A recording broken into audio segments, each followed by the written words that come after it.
ಯಾಕೋಬನು ಬರೆದಂತಹ ಪತ್ರಿಕೆ 5ನೇ ಅಧ್ಯಾಯ 17 ಹಾಗೂ 18ನೇ ವಾಕ್ಯಗಳು. ಎಲಿಯನು ನಮ್ಮಂಥ ಸ್ವಭಾವ ಉಳ್ಳವನಾಗಿದ್ದನು. ಅವನು ಮಳೆ ಬರಬಾರದೆಂದು ಬಹಳವಾಗಿ ಪ್ರಾರ್ಥಿಸಲು 3 ವರ್ಷ 6 ತಿಂಗಳವರೆಗೂ ಮಳೆ ಬೀಳಲಿಲ್ಲ. ತಿರುಗಿ ಅವನು ಪ್ರಾರ್ಥನೆ ಮಾಡಲು ಆಕಾಶವು ಮಳೆಗರೆಯಿತು, ಭೂಮಿಯು ಬೆಳೆಯಿತು.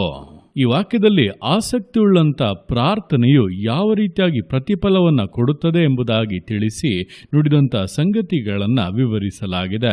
ನೋಡುವಂಥ ಸಮಯದಲ್ಲಿ ಈ ವಾಕ್ಯವನ್ನು ಅರ್ಥ ಮಾಡಿಕೊಳ್ಳಬೇಕು ಅಂದರೆ ಇದರ ಹಿಂದಿನ ವಾಕ್ಯ ಹೇಳುವುದನ್ನು ಗಮನಿಸಬೇಕು.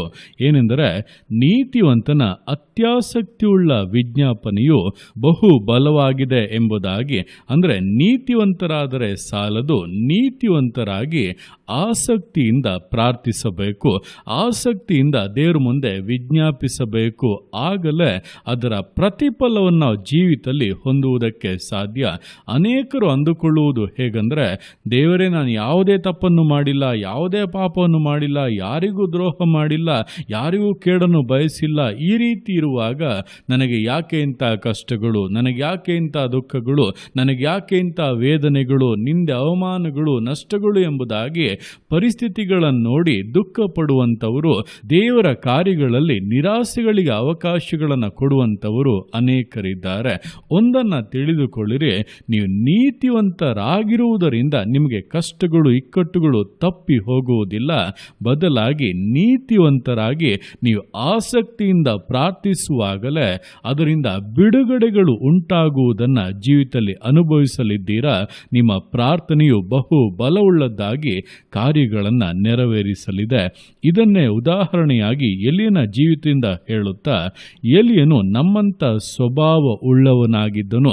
ಅಂದರೆ ಅವನಿಗೂ ಕೂಡ ಕೋಪ ಬರುತ್ತಾ ಇತ್ತು, ನಿರಾಸೆಗಳಿಗೆ ಒಳಗಾಗುತ್ತಾ ಇದ್ದನು, ನನಗೆ ಯಾರೂ ಇಲ್ಲ, ಒಬ್ಬಂಟಿ ಎಂಬುದಾಗಿ ಅಂದುಕೊಳ್ಳುತ್ತಾ ಇದ್ದನು, ಈ ಜೀವನವೇ ಬೇಡ, ಸತ್ತು ಹೋದರೆ ಒಳ್ಳೆಯದೆಂಬುದಾಗಿ ಕೂಡ ಆಲೋಚನೆಗಳನ್ನು ಮಾಡಿದ್ದನು.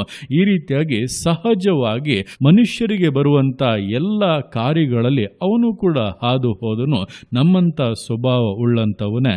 ಆದರೂ ಕೂಡ ಅವನು ದೇವರ ಬಳಿಯಲ್ಲಿ ಬಹಳವಾಗಿ ಪ್ರಾರ್ಥಿಸಿದ್ದರಿಂದ 3 ವರ್ಷ 6 ತಿಂಗಳು ಮಳೆಯೇ ಬಾರದಂತೆ ದೇಶದಲ್ಲಿ ಬರ ಉಂಟಾಯಿತು. ನಂತರ ಅವನು ಪುನಃ ಪ್ರಾರ್ಥಿಸುವಾಗ ಆಕಾಶವು ಮಳೆಗರೆಯಿತು, ಭೂಮಿಯು ಬೆಳೆಯಿತು. ಅಂದರೆ ಒಬ್ಬ ನೀತಿವಂತನ ಅತ್ಯಾಸಕ್ತಿಯುಳ್ಳ ಪ್ರಾರ್ಥನೆ ಇಡೀ ದೇಶವನ್ನೇ ಬದಲಾಯಿಸುವಷ್ಟು ಮಟ್ಟಿಗೆ, ದೇಶದಲ್ಲಿ ಉಂಟಾಗುವಂಥ ಮಳೆ ಬೆಳೆಗಳನ್ನು ತಡೆದು ನಿಯಂತ್ರಿಸುವಷ್ಟು ಮಟ್ಟಿಗೆ ಕಾರ್ಯಗಳನ್ನು ನೆರವೇರಿಸಿತು. ಹಾಗಿರುವಾಗ ನೀವು ಆಸಕ್ತಿಯಿಂದ ಪ್ರಾರ್ಥಿಸುವುದಾದರೆ ನಿಮಗೆ ಅಸಾಧ್ಯವಾದದ್ದು ಯಾವುದೂ ಇರುವುದಿಲ್ಲ. ನೀವು ಬೇಡಿಕೊಳ್ಳುವಂಥ ಕಾರ್ಯಗಳಲ್ಲಿ ದೇವರು ಖಂಡಿತವಾಗಿ ಅದ್ಭುತವನ್ನು ಮಾಡುತ್ತಾರೆ, ತನ್ನ ಬಲವನ್ನು ತೋರ್ಪಡಿಸುತ್ತಾರೆ, ವಿಶೇಷವಾದ ತನ್ನ ಮಹಿಮೆಯನ್ನು ಪ್ರಕಟಿಸುವಂತೆ ಅದ್ಭುತಗಳನ್ನು, ಮಹತ್ಕಾರ್ಯಗಳನ್ನು ಮಾಡಿ ನಿಮ್ಮನ್ನು ಸಂತೋಷ ಪಡಿಸುತ್ತಾರೆ. ಕೊರತೆಗಳು ನೀಗಿ ಆಶೀರ್ವಾದ ಮೇಲುಗಳನ್ನು ನಿಶ್ಚಯವಾಗಿ ಅನುಭವಿಸುತ್ತೀರಾ. ಅದನ್ನು ಅಲ್ಲಿಗೆ ಬಿಟ್ಟು ಬಿಡಬೇಡಿ. ನಿಮ್ಮ ಪ್ರಾರ್ಥನೆಗಳನ್ನು ಹೆಚ್ಚಿಸಿರಿ.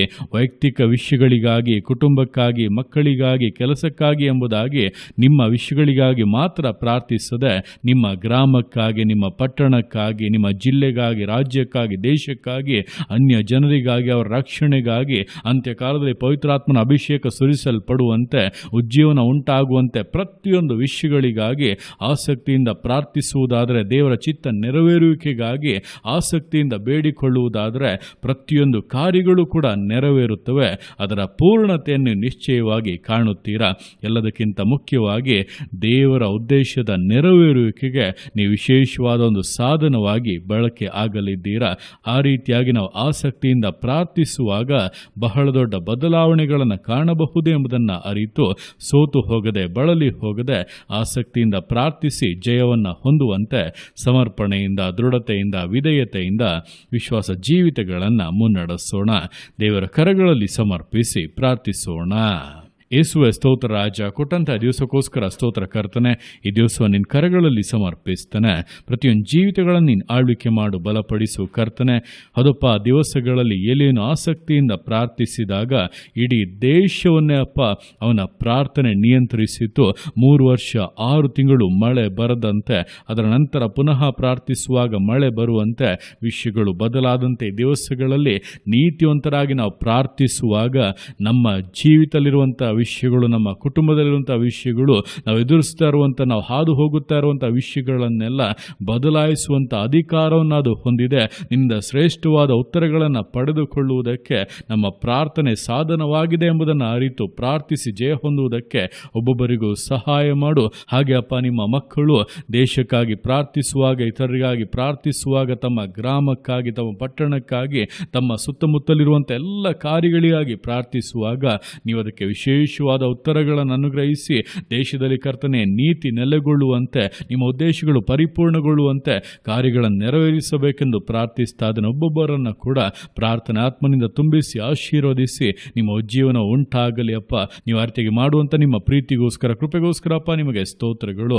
ಪ್ರತಿಯೊಂದು ಜೀವಿತಗಳನ್ನು ಅಪ್ಪ ನಿಮ್ಮ ಕರಗಳಲ್ಲಿ ಸಮರ್ಪಿಸ್ತಾ ಅದನ್ನು ಆಶೀರ್ವದಿಸು, ಮಾನಿಸು, ಘನಪಡಿಸು. ಎಲ್ಲ ನಿಮ್ಮ ಕರಗಳಲ್ಲಿ ಸಮರ್ಪಿಸಿ ಎಲ್ಲ ಸುತ್ತಿಗನ ಮಾನ್ಪನಿಗೊಬ್ಬನಿಗೆ ಸಲ್ಲಿಸಿ ಯೇಸುವಿನ ನಾಮದಲ್ಲಿ ಬೇಡುತ್ತೆ ನಮ್ಮ ತಂದೆಯೇ. ಆಮೇನ್, ಆಮೇನ್.